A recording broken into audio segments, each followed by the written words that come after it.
حضرت ابراہیم علیہ السلام کے بیٹے حضرت اسماعیل علیہ السلام کے 12 بیٹے تھے۔ ان کی نسل اس قدر ہوئی کہ مکہ مکرمہ میں نہ سما سکی اور پورے حجاز میں پھیل گئی۔ ان کے ایک بیٹے کیدار کی اولاد میں عدنان ہوئے۔ عدنان کے بیٹے معاد اور پوتے کا نام نزار تھا۔ نزار کے 4 بیٹے تھے، ان میں سے ایک کا نام مزر تھا۔ مزر کی نسل سے قریش بن مالک پیدا ہوئے، یہ فہر بن مالک بھی کہلائے۔ قریش کی اولاد بہت ہوئی، ان کی اولاد مختلف قبیلوں میں بٹ گئی۔ ان کی اولاد سے قسی نے اقتدار حاصل کیا۔ قسی کے آگے 3 بیٹے ہوئے، ان میں سے ایک عبد مناف، جن کی اگلی نسل میں ہاشم پیدا ہوئے۔ ہاشم نے مدینہ کی ایک سردار کی لڑکی سے شادی کی۔ ان کے یہاں ایک لڑکا پیدا ہوا جس کا نام شیبہ رکھا گیا۔ یہ پیدا ہوا ہی تھا کہ ہاشم کا انتقال ہو گیا۔ ان کے بھائی مطلب مکہ کے حاکم ہوئے۔ ہاشم کا بیٹا مدینہ منورہ میں پرورش پاتا رہا۔ جب مطلب کو معلوم ہو گیا کہ وہ جوان ہو گیا ہے تو بھتیجے کو لینے کے لیے خود مدینہ گئے۔ اسے لے کر مکہ مکرمہ پہنچے تو لوگوں نے خیال کیا یہ نوجوان ان کا غلام ہے۔ مطلب نے لوگوں کو بتایا یہ ہاشم کا بیٹا ہے اور میرا بھتیجا ہے۔ اس کے باوجود لوگوں نے اسے مطلب کا غلام ہی کہنا شروع کر دیا۔ اس طرح شیبہ کو عبد المطلب کہا جانے لگا۔ انہی عبد المطلب کے یہاں ابو طالب، حمزہ، عباس، عبداللہ، ابو لہب، حارث، زبیر، زرار اور عبد الرحمن پیدا ہوئے۔ ان کے بیٹے عبداللہ سے ہمارے نبی حضرت محمد صلی اللہ علیہ وآلہ وسلم پیدا ہوئے۔ عبد المطلب کے تمام بیٹوں میں حضرت عبداللہ سب سے زیادہ خوبصورت اور سب سے زیادہ پاک دامن تھے۔ عبد المطلب کو خواب میں زمزم کا کنواں کھودنے کا حکم دیا گیا، یعنی حضرت اسماعیل علیہ السلام کے کنویں کو۔ اس کنویں کو قبیلہ جرہم کے سردار معزاز نے پاٹ دیا تھا۔ قبیلہ جرہم کے لوگ اس زمانہ میں مکہ مکرمہ کے سردار تھے، بیت اللہ کے نگران تھے۔ انہوں نے بیت اللہ کی بے حرمتی شروع کر دی۔ ان کا سردار مزار بن عمرو تھا، وہ اچھا آدمی تھا۔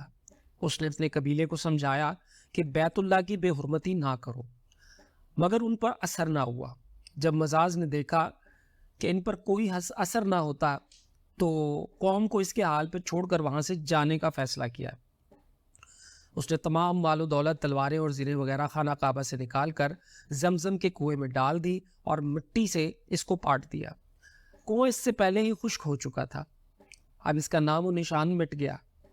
مدتوں یہ کنواں بند پڑا رہا۔ اس کے بعد بنو خزاعہ نے بنو جرہم کو وہاں سے مار بھگایا۔ بنو خزاعہ اور قصی کی سرداری کا زمانہ اسی حالت میں گزرا۔ کنواں بند رہا یہاں تک کہ قصی کے بعد عبد المطلب کا زمانہ آ گیا۔ انہوں نے خواب دیکھا، خواب میں انہیں زمزم کے کنویں کی جگہ دکھائی گئی اور اس کے کھودنے کا حکم دیا گیا۔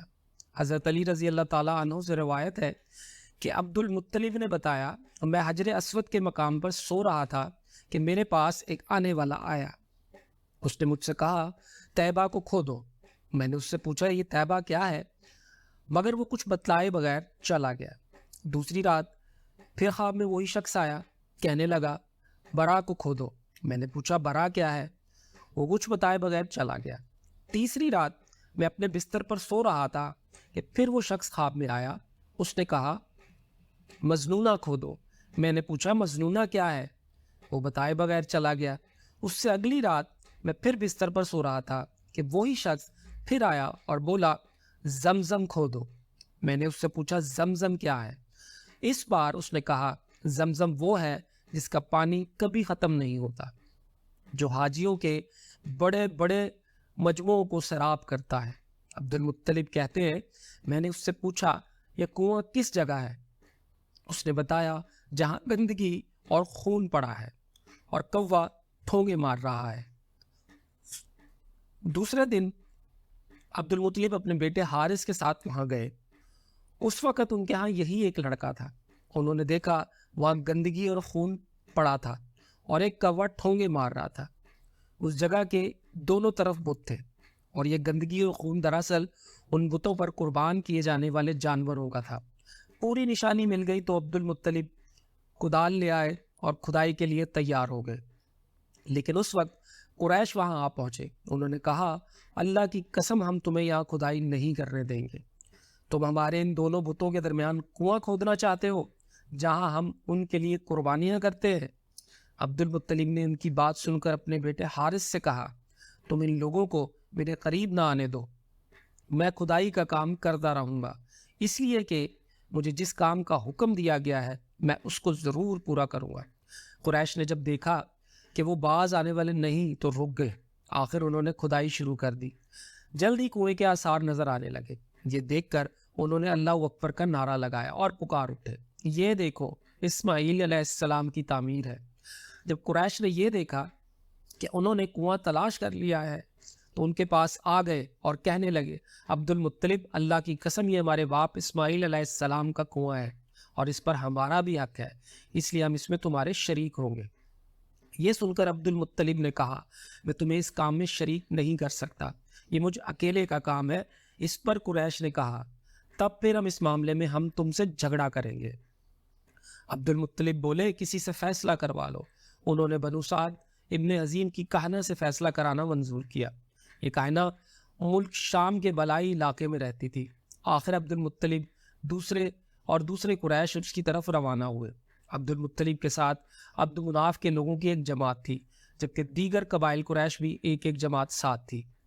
اس زمانہ میں ملک حجاز اور شام کے درمیان ایک بیابان میدان تھا. وہ کہیں پانی نہیں تھا. اس میدان میں ان کا پانی ختم ہو گیا. سب لوگ پیاس سے بے حال ہو گئے یہاں تک کہ انہیں اپنی موت کا یقین ہو گیا. انہوں نے قریش کے دوسرے لوگوں سے پانی مانگا لیکن انہوں نے پانی دینے سے انکار کر دیا. اب انہوں نے ادھر ادھر پانی تلاش کرنے کا ارادہ کیا. عبد المطلب اٹھ کر اپنی سواری کے پاس آئے. جو ان کی سواری اٹھی اس کے پاؤں کے نیچے سے پانی کا چشمہ ابل پڑا. انہوں نے پانی کو دیکھ کر اللہ اکبر کا نعرہ لگایا. پھر عبد المطلب سواری سے اتر آئے. سب نے خوب سیر ہو کر پانی پیا اور اپنے مشکیزیں بھر لیے. اب انہوں نے قریش کی دوسری جماعت سے کہا آؤ تم بھی سیر ہو کر پانی پی لو. اب وہ بھی آگے آئے اور خوب پانی پیا. پانی پینے کے بعد وہ بولے اللہ کی قسم ہے عبد المطلب یہ تو تمہارے حق میں فیصلہ ہو گیا. اب ہم زمزم کے بارے میں تم سے کبھی جھگڑا نہیں کریں گے. جس ذات نے تمہیں اس بیابان میں سیراب کر دیا وہی ذات تمہیں زمزم سے بھی سیراب کرے گا اس لیے یہیں سے واپس چلو.